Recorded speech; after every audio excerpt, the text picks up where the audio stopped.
Hogwarts Legacy is now one of the best-selling games in history, having crossed 40 million units sold. It has outsold genre-defining titles like Cyberpunk 2077 and Elden Ring. People that bought the hype are walking through the doors of Hogwarts, wearing the robes, casting Expelliarmus, and living in the castle they've had in their heads since childhood. But unlike Elden Ring or Cyberpunk 2077, these 40 million units weren't driven by groundbreaking designs or a perfectly tuned gameplay loop. They were driven by brand equity. Hogwarts Legacy confused quality with quantity like so many AAA games. It built a massive, beautiful world, then padded it out with repetitive tasks, and that creates a real business risk for the sequel, because you can only sell Novelty once. Avalanche cannot rely on people having a nostalgia bias for a second game when the first one already scratched that itch. I'm an RPG-obsessed strategy consultant. If you love these games and want to know more about the stories behind them, not just the lore, do subscribe. Today we're analyzing how the Harry Potter IP masks the design flaws of Hogwarts Legacy and the changes Avalanche needs to make sure the sequel is a true Hogwarts RPG. The first few hours of Hogwarts Legacy are exactly as you envisioned. From the Great Hall to the open courtyards, the assets are exact recreations of the iconic movie scenes fans grew up with. The initial gameplay loop functions well. You go to classes, learn new spells, engage in dueling, and build relationships with your classmates. But once you leave the immediate grounds and keep advancing the story, the collectible problem reveals itself. The tight design of the castle is replaced by a sprawling landscape filled not with unique role-playing opportunities, but with copy-pasted Merlin trials, demiguise statues, and generic bandit caps. This disparity is a classic symptom of Waterfall project management. In Waterfall model, you define the full scope up front, size the map, number of regions, and lock that plan in. This encourages a sunk cost fallacy, for once you've committed to a huge open world on paper, every empty space has to be filled with something, even if that something is just another map icon. Instead of deep narratives with meaningful side quests, we got the bare bones of backstories. Hogwarts Legacy was the perfect backdrop for a strong morality system where student choices had real consequences. Similar to games like Baldur's Gate 3, you should be punished for casting a killing curse, and that should have a narrative consequence. But in a world where discovery should have been the magic, exploration became mundane. Contrast this with Kingdom Come Deliverance 2, where you traverse the world because the system sparked curiosity. In Hogwarts Legacy, the world is reduced to a checklist. The game doesn't ask you to explore, it asks you to comply.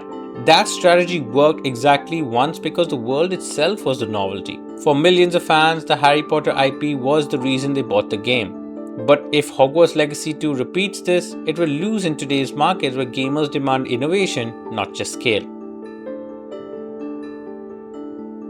For the sequel, Avalanche has to go all in on embracing the RPG in their Harry Potter RPG. The surface level mechanics of collectibles and shallow narrative depth must be replaced with a completely new vision and scope. They need to define Hogwarts Legacy not just as an open world action game, but as a true open world RPG. This means shifting from thinking big in terms of scale to thinking big in terms of depth. In the first game, value was measured by how big the map was. In the sequel, it must be measured in narrative density. A smaller, more contained map with a story is actually preferable if it allows for a reactive world where choices matter.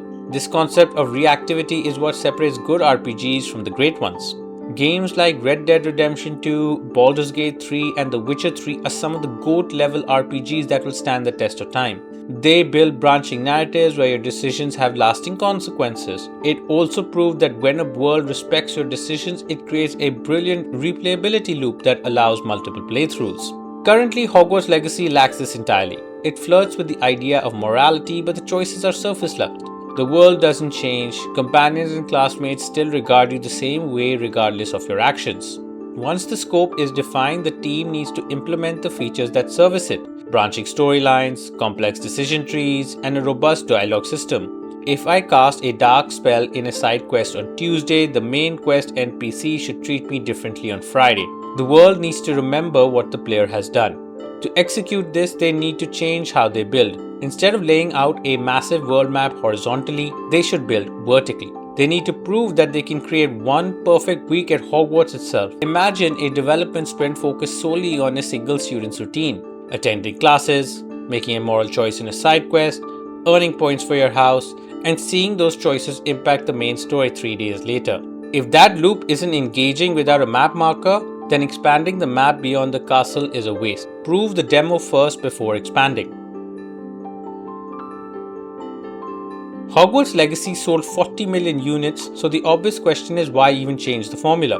On paper, it seems safer to copy-paste the system, blow up the map size, and farm another payday. The truth is, novelty is a depreciating asset. You can't sell the first time walking into Hogwarts feeling twice. That card has been played. Those 40 million units were driven by the pent-up demand and IP power, not by game design. There hadn't been a AAA Harry Potter game in over a decade. The IP is generational. 90s kids who grew up reading the books were now playing Hogwarts Legacy with their own kids. The hype was real. But Avalanche can't ship Hogwarts Legacy as same combat, more collectibles, bigger map. We've watched that exact approach burn out franchises like Assassin's Creed. Eventually, players just get tired of the bloat. What 2025 has shown us, at least in the RPG space, is that gamers are rewarding depth, not breadth. Big maps have lost their appeal when they're just checklists. Look at Kingdom Come Deliverance 2. Warhorse didn't try to build the biggest open world, they created actual choices for you to wrestle with and consequences you have to live with. That design created a beast of an RPG that was nominated for multiple Game of the Years. I've seen comment after comment on my KCD2 video, which you should definitely check out, from players who spent hundreds of hours in game just because the world felt so alive. That word of mouth? That's free marketing you can't buy. Compare that to the alternative. Building a gigantic 100-mile map filled with copy-pasted Merlin trials is expensive, tedious, and honestly, quite boring. It's just burning cash to fill empty space. Invest that budget into a reactive world with better writing, real consequences, and smarter AI, and it's going to get you more player engagement for every dollar spent. It's going to turn the casual fans into diehards. We've established that Hogwarts Legacy's success was technically a false positive, driven by the sheer bulletproof nature of the Harry Potter IP, which masked the lack of deep RPG mechanics. Completion rates dropped off the second the novelty magic started wearing off and players realized they were just ticking boxes in an Assassin's Creed style open world. Attending Hogwarts felt like a chore rather than magic. Now Avalanche is at a crossroads for the sequel. They can take the easy path, stick to Waterfall and build a bigger map, add Quidditch, throw in 500 more collectibles and ship it. It's gonna sell well in week 1, but within 3 months it'll be forgotten as just another checklist game. Or they can take the hard path, switch to Agile, or stop obsessing over scale and start obsessing over depth. They can build a smaller world where your choices actually matter, where decisions and consequences create replayability loops inviting multiple playthroughs, where you aren't visiting a Hogwarts museum, you are living in Hogwarts itself. But what do you think? Was Hogwarts Legacy's success solely driven by the IP and novelty, or does the sequel need a fundamental design shift to survive? Let me know in the comments below, and if you enjoyed this analysis, hit like and subscribe for more deep dives into the business strategy behind RPG successes and failures. Until next time.